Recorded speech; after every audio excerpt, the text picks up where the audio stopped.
Hey crew, thanks for stopping in.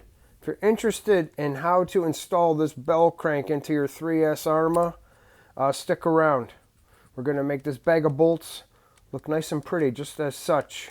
So this video is a little lengthy. It's because of this piece. It's a DragLink that connects to the servo saver.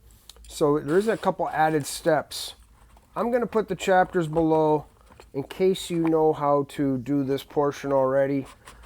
Because many other videos are covered. But appreciate you stopping by. Let's get rolling here. Busy. So if you haven't been in this part of the car before, we need to access the Bellcrank. First I show you a little bit of the slop that I have, but to be honest, I don't have a ton of slop. I'm not even sure why I bought this Bellcrank. I was just curious, I guess if you could say. But we need to disconnect or unscrew the DragLink from the servo saver. You can only do it from that hole there. So typically I like to get going. We need to get rid of the tie rod ends, the turnbuckles, the shocks.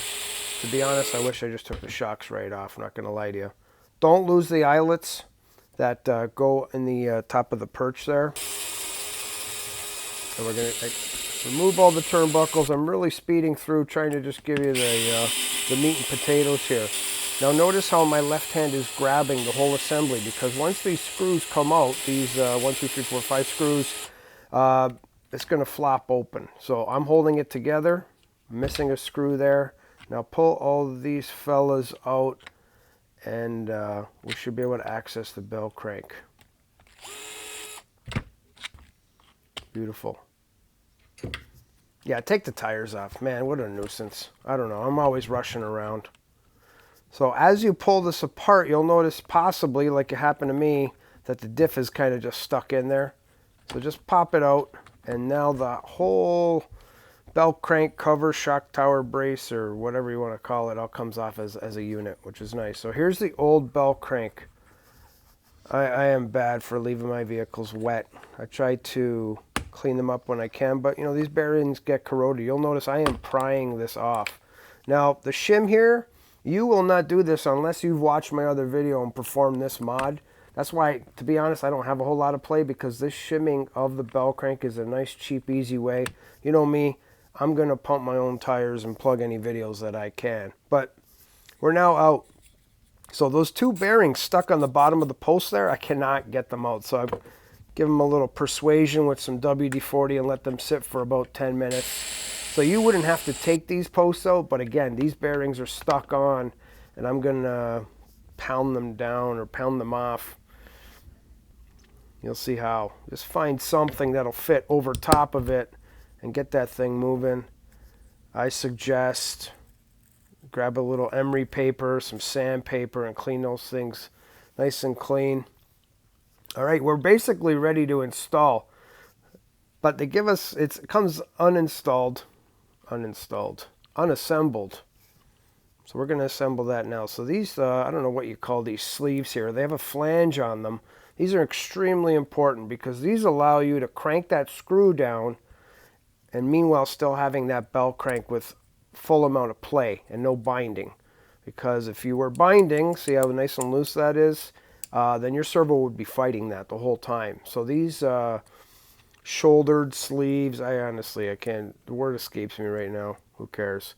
Put a little blue Loctite on there and ensure that there is no binding when you crank these down. That is absolutely what you're looking for here. The kit comes with new bearings too. As you can tell earlier, I definitely need those. Look at this, how crispy this is. Here's a little Earl Moorhead trick. I like this trick. I just kind of use an elastic band to hold everything together. Again, for 2 more screws, I would lose those 2 shocks. So unfortunately, due to that DragLink, we need to pop up the whole assembly for the servo and receiver box so we can access the servo saver on the bottom side of the servo. I'm just pulling the cables out of that little clip there, but I don't need to disconnect anything because we're just going to turn these up a little bit so we can just replace the DragLink quickly. Yeah, I shim everything, guys. Actually works pretty good. I'm not going to shim the new one because I just want to try it out stock form. This is an Amazon item. It went on sale. I'm here in Canada, Ontario, Canada, so I don't know.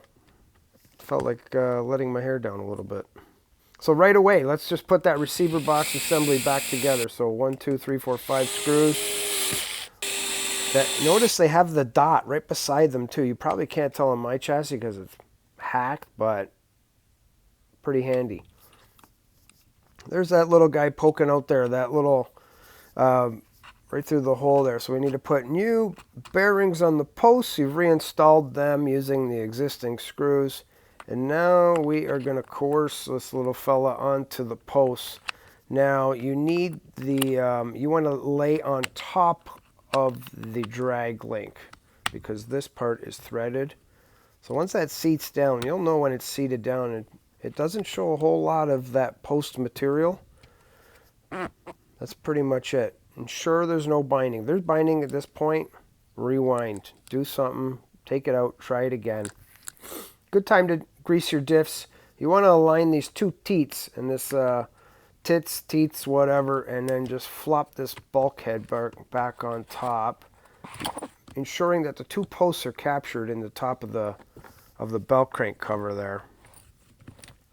And then once you find that seats properly, you'll notice that the diff is no longer exposed on the sides. It's hard for me to show it, but I'm content with that. And again, no binding, free moving. This feels great.